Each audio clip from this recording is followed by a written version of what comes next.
Hey, how you doing? This is John, and welcome to John's Long Box. Today we're looking at Marvel Comics #1 Gargoyles from the explosive new animated TV series. I always loved the cartoon. I saw it once when it came out as a kid, and well, maybe as a teenager, but I haven't seen it since. I bought the first season. I got to get the second season, and I got to rewatch it. I watched the whole first season, like maybe about 2 years ago. Now it's time to sit down and watch the second season. And I bought the new IDW comic, and I showcased that a couple of days ago. So now that got me interested. I bought this. This is kind of expensive. Don't tell nobody. But I got this on eBay, and I think I paid a little too much for it, but what do you want me to do? All right, so there we go. That's all the backstory you need to know, and let's look at this comic. First off, this is, could you tell it's like raised?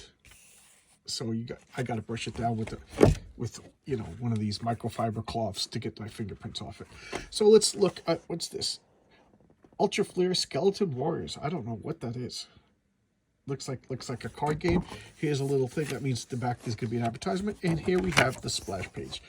Fiends in High Places, pretty clever. Let's look at the credits before we go any further. So writing, Martin Pascal. I'm a big Martin Pascal fan.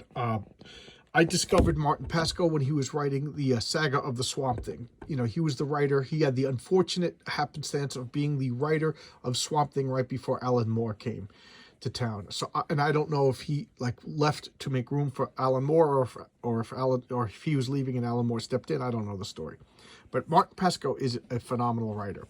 Drawing, Amanda Conner. I'm a big Amanda Conner fan. I think she's awesome. And she also doesn't exist because women weren't in comic books before 2016. So I don't know who this non-person is. I'm joking. I'm being silly. But Amanda Conner is a phenomenal artist. And I think this is the beginning of her career. I didn't look at the indicia yet. Inks, Alberto Schachbar. I don't know who that is. I'm sorry. Man with the letters, John Costanza. He was still working. You see a lot of him in early, throughout the 80s and early 70s.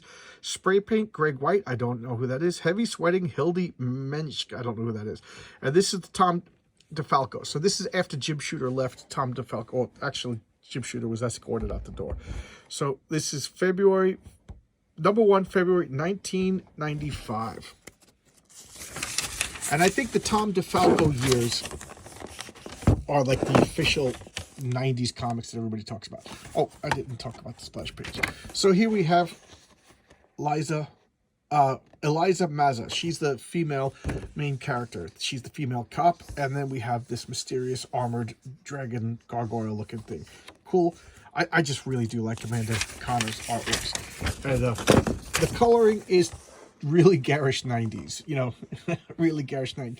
But it's supposed to be lit up from this thing. So she's getting blasted with the scree gun, and she's fighting. And I like that Eliza. She's a female cop, a plainclothes cop. I don't know if she's a detective. I forget all the main details. But she's she's not a Mary Sue. How do I know she's not a Mary Sue? There you go. She's getting taken out right there, and she's getting help from a man. Oh my God, a man is helping her. So this is her partner. He's a cop, and he's kind of reckless. Right away, he gets hit by toolboxes, so he's out. So he was going to rescue Eliza, and now she realizes she was actually calling him for help. That's what I like. She's a regular, normal human. Yeah, she's got gumption, she's got an attitude, she's got grit and determination. And here she is hanging from I-beam. And what's going on? Look at the shadow over here. Triumphant music swells. And we got Goliath. What an introduction. What an introduction. So we already established that the female lead, the normal human, Eliza Mazza, is tough. She's not a superhero. She's normal human. But she's also not a damsel in distress. Yes, she's being rescued. But a damsel in distress is just, lays there and is helpless. She was fighting, and she took on an opponent that was tougher than her. And it doesn't take away anything from Liza. It just shows you that she's got gumption. And the male hero, he went to help her, and he got a freaking toolbox thrown at him. I'm a construction worker. If anybody threw a toolbox for me, I'd be laying in a puddle of my own organs. And now this thing just full on blast right into Goliath. So it's understood Goliath's not a Mary Sue, even though he's withstanding this. He's supposed to be tough. You know, they're on different levels, and that doesn't take anything away from anybody else. And then we got Raw is War. I don't know anything about wrestling. Guys, people, viewers, friendly friends, are you guys wrestling fans? I was never a wrestling fan. I tried it. There was 2 periods of my life. When I was a real young kid, one of my friends was into it, and I didn't like it. And then in high school, there was like this weird 4-month period where everybody was into wrestling. So I was just like going along with it, and I was just like, I don't like this, and I stopped. And then that whole wave, that high school wave, just stopped as soon as it started. But I never liked it. So she lets go of the beam. She can't hold on anymore. She's a normal human, and I like that. They're giving her normal human attributes. So Goliath, he's getting beamed by this ray over here, and he still jumps down and rescues Eliza. And she's like, took you long enough. And Goliath is thinking right here, and he's like, he could have stayed and withstood the ray and fought, or saved Eliza. And he's like burning with anger that he had to make that choice. Look, like he's all getting like all steamy.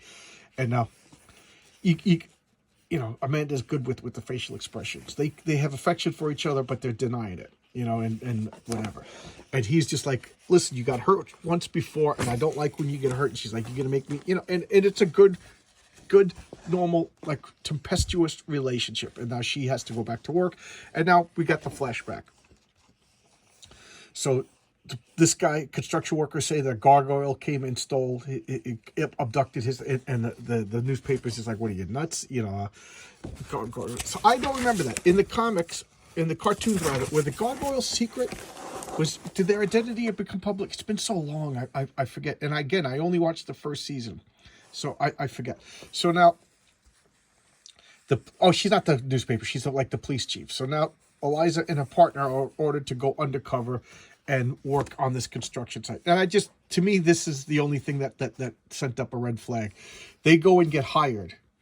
You know, this is New York City. They're working on a skyscraper. They don't have to go through any union rules. She should have just said, let me pull some strings, go through the mayor's office, and get you placed as construction workers. Instead, they went and they applied for the job, and right away they're working, you know, within days, you know. But, you know, that's good enough, I guess, but I'm a construction worker. I just know the politics of this stuff. It would have taken them years to get to this point. So, you know, Martin, I love you, but you should have just said, I will use my political connections with with whatever to have you placed and as construction workers. But you know, change one sentence and it would have been perfect.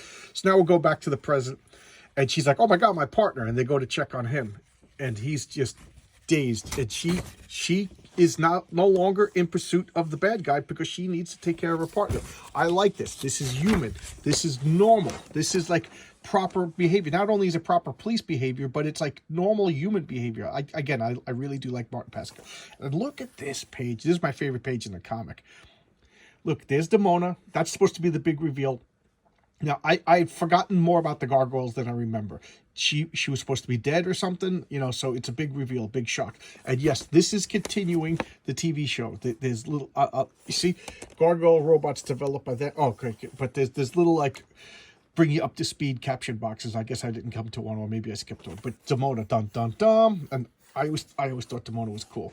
So she's wearing this armor to disguise herself as a robot. So she's purposely looking like a robot. Amanda Connell, she just nailed it out of the park with this illustration. And she's scowling. And here comes Xanatos with Riker's voice. I read the word balloons in Riker's voice. And he's like threatening her. And she's just like, don't you dare threaten me. You know, you need me, I'll rip your face off. And Xanatos says, oh yeah, you know, how far do you think you'll get without me to protect you? And blah, blah, blah. So now one page. Look at this. One page brings us up to speed. Tells us everything we need to know about the Gargoyles. Their history. Xanatos tore down the castle, put the castle, the curse, it lifted the curse, and that one page brings us right up to speed. And then we have a little bit of character with a Gargoyle talking to Hudson over here, you know, and saying this is what we got to do, you know. And then this guy's playing video game. It's establishing all their personality. The wise old sage, the young warrior learning from the wise old sage, the young guy, you know, the slobby guy over here, and then he's working on I found this to be a little unrealistic. He's working on the computer and he's able to hack into Xanatos, everything like how long have they been, to get that skill would take years, but whatever. This is comic books. Comic books, anybody who's good with computers can be hacking into NORAD in 26 minutes. So, so it works within the confines of a comic book, but I guess I'm just old and jaded, whatever. So now they're saying they're going to go back out. They're going to go back. So they followed all the dummy corporations so that construction company is ultimately owned by what's his name? Xanatos.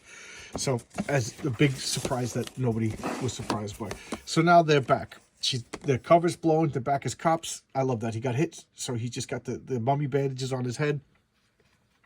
And he's just like, me, I got a hard head, and they're laughing. They're having a good old time, It's not like, men, they're laughing. He feels that he let her down. She feels she let him down. And, they have some banter, And then as they're bantering, Demona attacks, Why? Because she's not a Mary Sue. He's not a totally incompetent male. They shared a human moment. And Demona, who's a superior foe, she's been around doing lots of nasty stuff. You don't get to be like that if you're a lesser. Blast them, and they're like, whoa. So now she's shooting her with her 357 caliber with hollow point bullets, and it's just bouncing off her armor, and she just blasts the Roonies. This poor guy, he does the chauvinistic thing. I guess my mouth is faster than my brain. He does the chivalrous thing and knocks her out of the way and takes a blast. Why? Because he's a good guy, and she would have done the same for them. So I don't want to hear any of this sexist stuff. They're good partners who she would have taken the blast for him. He would have taken the blast for her. So boom. And then what happens? Goliath shows up again. There you go. And now she's taking advantage of Goliath showing up. She's blasting at the what she thinks is a robot and takes out her face mask. And she's like, you, Demona. And he's like, Demona? So again, guys, was Demona presumed dead or something? I don't remember the second season. I haven't seen the second season since, the early 90s. I only saw the second season, and I missed a lot of episodes because it was on, I saw it live as it was presented. And, if you missed it, you missed it. And then there was like a long period of time before the Gargoyles ever was brought back. So now she's fleeing now because her face is exposed, and she's, blasting her out of the way. Goliath chasing after him. And here, Eliza's hurt. The medics are taking care of her. Goliath is pissed. He's jumping in, and now her henchmen are fired. Goliath sees that she's taken by goons. Goliath is not having any of this, and we got some weird looking Go West young man video games. And now she's jumping up, and she's fighting. She's helping Goliath fight. Look at this. Goliath is getting beat up by. What happens is Demona detonated and debris and Garrus, so he just got smashed by like tons. And look at him over here. And now they're all escaping. Explosions, because that's what bad guys do. Goliath is fighting henchmen, and they got a moment to rest. He's a little tired. She's beat up. They're concerned about each other, and these henchmen are all beat up. Goliath is gloating, and then Demona came back, and he's just like, oh, you failed again. I sent you on a simple mission. You failed again. And now they're going to bust out Dr. Phobos. I don't remember if he's from the cartoon or not, but Dr. Phobos is checking out Demona in the sexy shirt, and he's like, cellular replication. So I think he's going to make like the Demona clone. I don't know. I didn't read the next issue. So here we got, brings us up to speed on all the main characters, brings us up to speed on what's going on, and the creative team, and a blurb about the next issue. And here we got Glop, Squish, Splat. Flawless. This is how you do it. Martin Pasco is a great comic book writer. Now, I want to compare and contrast this to the other Gargoyles. The other Gargoyles, I didn't particularly like the art. So this one gets an upper leg on the art.